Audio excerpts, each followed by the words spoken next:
So I'm Karen. I'm from the far south coast of New South Wales. I have two kids. I'm a single parent, and I lost my dad to suicide in August 2017, so 3 years ago. I grew up in a divorced family. I didn't grow up living with my dad, but we were really connected anyway. And we connected a lot through music and our love of the ocean and our culture. I think what helped me in the initial period straight after my dad's death was just shutting down emotionally. Not healthy. It's a really bad choice, but I felt that, I was meant to be this stoic leader because of our culture. I was the eldest child, so therefore it was my responsibility to lead the family through our grieving journey, and that meant no emotions. So I shut down emotionally, and I didn't allow myself to cry at the funeral. I didn't allow myself to have that grief because I felt like if I allowed it in, I would become a mess and I wouldn't be able to parent my kids. So instead of doing any of the grieving, I went straight back to work. I ran everything around the funeral. Like I said, I comforted the relatives, and then I just put that all of that in a box and continued on. So later on, things that helped me were taking it out of the box, talking to people about it, started studying mental health because I wanted to learn. I wanted to learn about what was my dad going through leading up to his death, because I had no idea. I didn't know anything about depression or suicidal ideation, or that feeling where you want to take the pain away. And educated myself, started working in mental health, and I found that was really helpful for me too. Further along from working in mental health, we've come to 2020. We're in the time of COVID and bushfires. Everyone's high anxiety, and I found that actually particularly triggering. So my way of dealing with that was I sought out seeing a psychologist to start unpacking that box of grief and things that I was feeling, because I was having recurring dreams out of nowhere, and I felt I needed to talk to someone. And I think that's a really healthy thing to do, to understand that grief isn't a linear process, and there's not necessarily 5 stages of grief. You might feel a lot of anger and then not be feeling the bargaining stage. It's not an easy journey. So I think that's really important to pass on, that it's not easy, and it's not what people say. It's like this. It's like all over the place.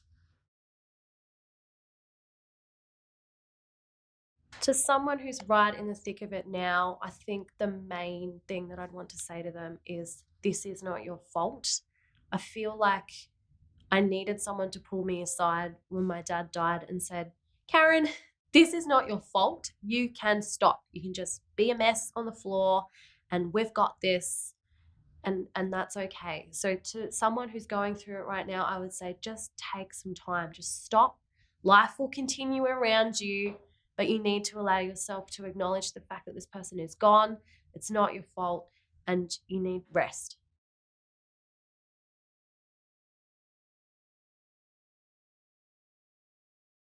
I was really lucky to have support. I was living with my mum at the time with my little boys because we were building a house. So my mum and my younger brother were awesome because they didn't allow me to be left alone. And I think that's what I needed right then. So the only time I was alone was at night when I was asleep crying, crying myself to sleep. But during the day and at dinner time and during bath time with the kids and stuff, there was always that presence of family trying to hold me to them. And that was what I really needed at that time.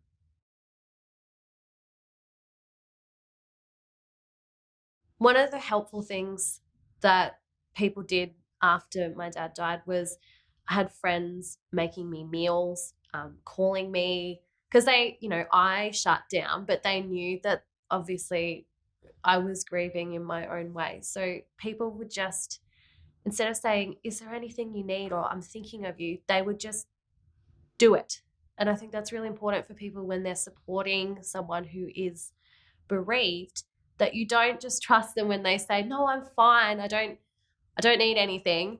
you just do it. Just make a meal and drop it off at their house, or hold their baby so they can have a shower, or something. Just do the thing. When it comes to unhelpful things, I had, because of my culture again, I had people saying, you can't tell people that it was a suicide.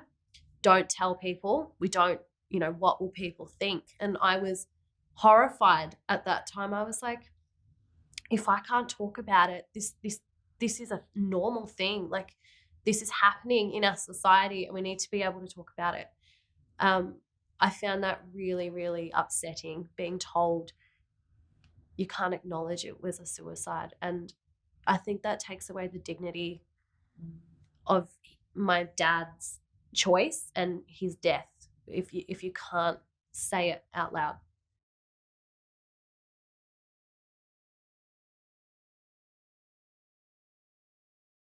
I think it's really important to prioritize your self-care when you're grieving, no matter what stage of grief it is.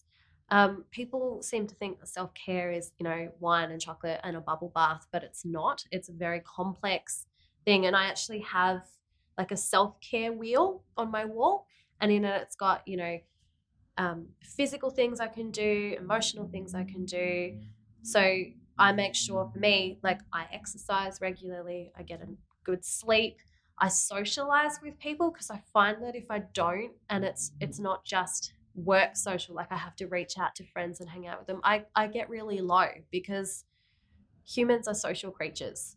And it's really hard in the time of COVID as well to be able to catch up with people. So you have to make the effort of calling them, texting them, coming up with creative ways to socialize. One of the things I do for my self-care is I go out and stare at the ocean, especially if I'm feeling turmoil inside. I find it really helpful to watch the ocean in turmoil. And my dad loved the ocean. His ashes were scattered in the ocean. So I feel like when I'm there, that raw feeling, it's like he's there. It's like we're connected through the ocean. And yeah, it's a really special thing that I do for my self-care.